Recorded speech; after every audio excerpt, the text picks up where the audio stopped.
Tonight, we bring you the story of another wrongful conviction, this time out of New Orleans.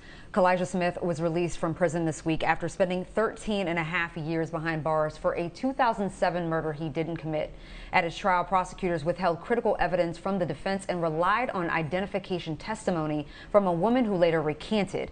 Jurors voted 10-2 to convict Smith under laws, a vestige of Louisiana's Jim Crow past, that allowed for non-unanimous jury verdicts, which recently were found to be unconstitutional by the Supreme Court.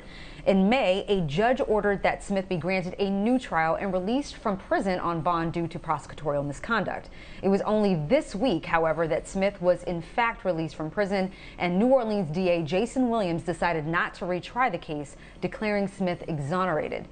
Tonight, Innocence Project New Orleans staff attorney Richard Davis, who represented Smith, joins us to unpack this case. Richard, welcome to the show, and thanks for coming on.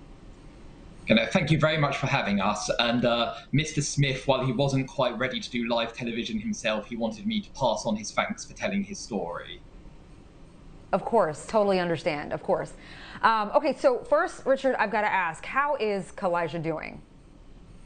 He's doing well. I mean, it's a lot. It's an overwhelming experience for anyone being released from prison. But there is also the suddenness with which it occurs, and particularly coming on the end of a pandemic and all the isolation that has meant for a prisoner. But he's been spending the days reconnecting with his family, learning to use a touchscreen phone, and he's doing pretty well. I saw him just an hour ago.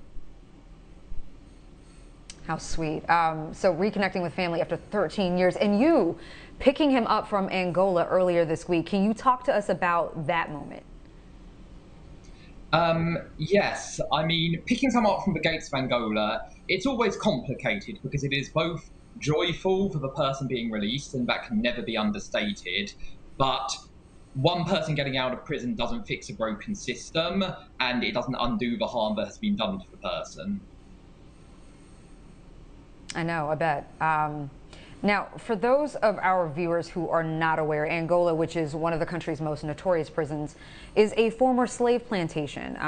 We're going to be showing pictures of that right now on the screen for our viewers. But incarcerated people literally wearing red and white jumpsuits in chain gangs, spending years in solitary confinement. Has Kaleigh been able to share with you what it was like to serve time in an institution like Angola? Yes, thank you for giving that history on Angola. And I think one thing worth noting is it's not just a converted slave plantation, they still have the prisoners pick cotton there. And Mr. Smith has described it to me as like a hellhole, something he wouldn't wish on his worst enemy. Now, let's dive in, Richard, into the case. The state's sole witness claimed she saw Kaleigh shoot the victim, but she later recanted her statement. Your office also discovered she was receiving money and housing assistance from the DA's office, not illegal, but a fact that was never disclosed by prosecutors that should have been. How much of a role did prosecutorial misconduct play in wrongfully convicting Kaleigh?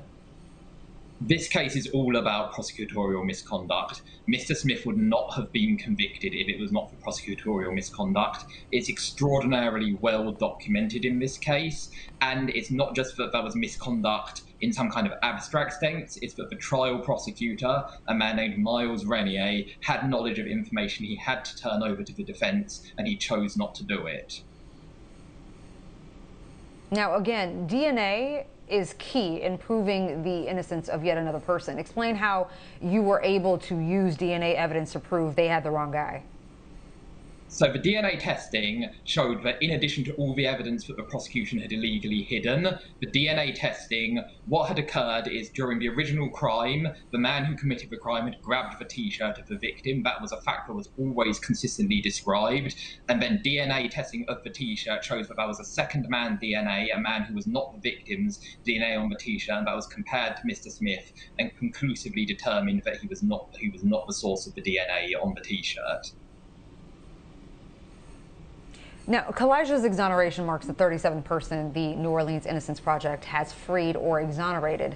Now, research indicates that Louisiana has one of the highest rates of proven wrongful conviction rates in the country. Can you explain why that is the case? Yes, I believe there are the three main factors I would talk about is first, that it's just a deeply racist, unfair system. 36 of the 37 people we have freed or exonerated in Louisiana or Mississippi have been black. And then secondly, it's massive underfunding of the system, and particularly on the criminal defense side. And then third, it's just a system that's too big. It's trying to cram too many people through it with too many resources, and that just leaves things going wrong. And innocent people being convicted is just one of the ways the system gets it wrong. I see. Now, Richard, talk about the work IPNO continues to do to exonerate more people in New Orleans, and how those who want to help in that work can get involved. Yeah, so we're a statewide organisation that investigates cases of wrongful conviction, and when we can prove it in court, we represent them. We have also recently started working on cases with excessive sentences, people with life or virtual life sentences for non-violent crimes. And so those are the two kinds of cases we work on. If people want to get involved, our website, www.iep-no.org, has plenty of opportunities for people to volunteer, donate, buy merchandise, give news about upcoming events. And so that's the way they can help directly. But I think the wider way people can help is being engaged in their local criminal legal system, particularly when there are elections, deciding who to vote for and then holding those candidates to account for their promises. All right, Richard Davis with the Innocence Project New Orleans. Thank you, sir. Thank you very much.